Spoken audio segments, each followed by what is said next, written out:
Hello प्यारे बच्चों, बीबी story land में आपका स्वागत है। तो आज की कहानी शुरू करते हैं। कहानी शुरू करने से पहले हमारे चैनल को सब्सक्राइब करें, लाइक करें और शेयर करें।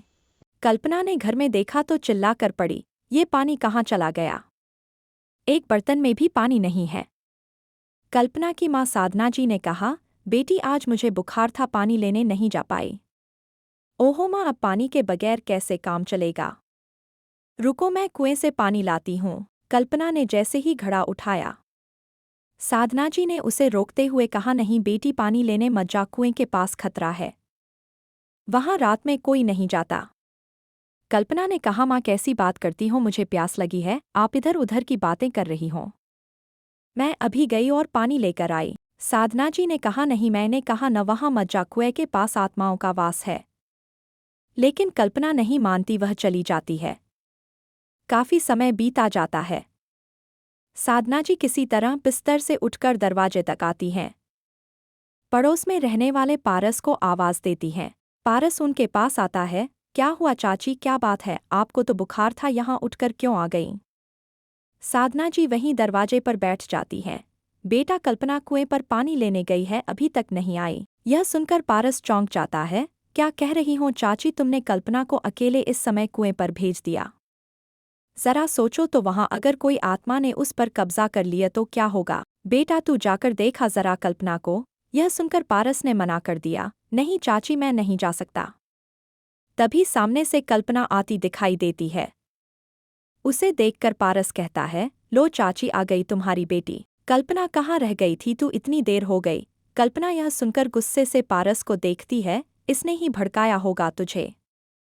चल भाग यहाँ से, नहीं तो अभी तेरा सिर फोड़ दूंगी। यह सुनकर पारस चला गया।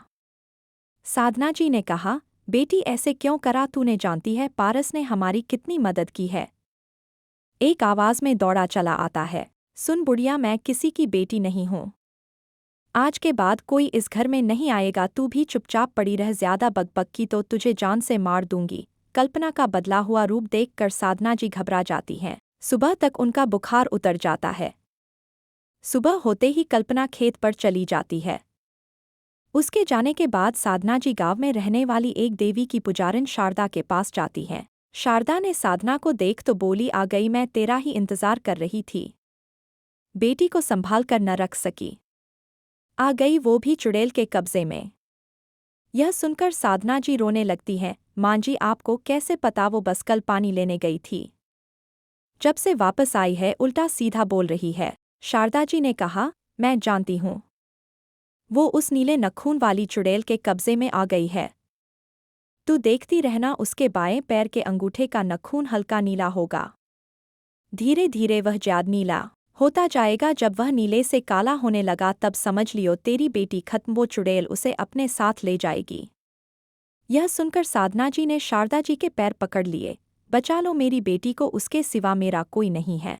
शारदा जी ने आंख बंद करके कुछ मंत्र पढ़े और कहा, वह बहुत शक्तिशाली है, मैं कुछ नहीं कर सकती। वैसे भी अब उसे रख कर क्या करेगी? वह जितनी जल्दी मर जाए अच्छा है, वरना अगर उसे गांव की कोई भी कुंवारी लड़की अकेले में मिल गई तो वो उसे भी अपने जैसा बना लेगी।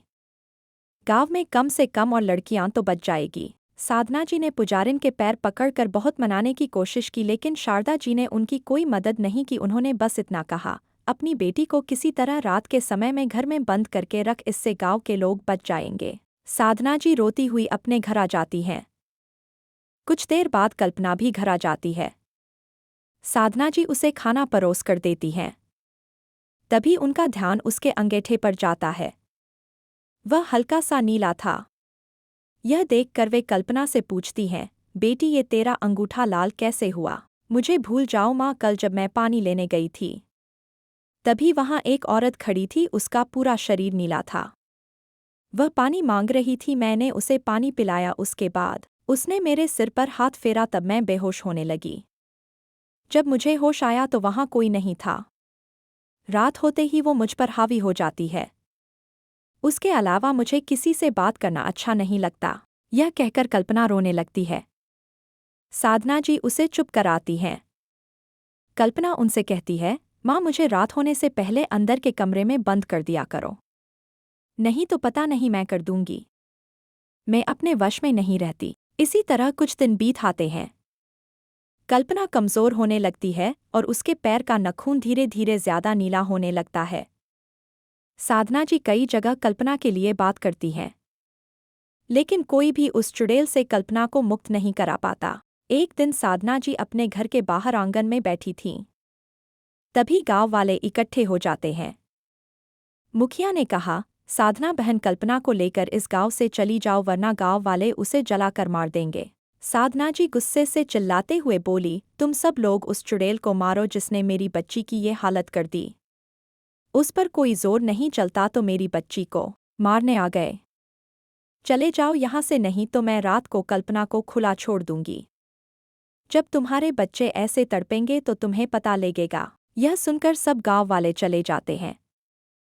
एक दिन सुबह जब साधना जी कल्पना के कमरे का दरवाज़ा खोलती हैं तो देखती हैं कल्पना मरी पड़ी है।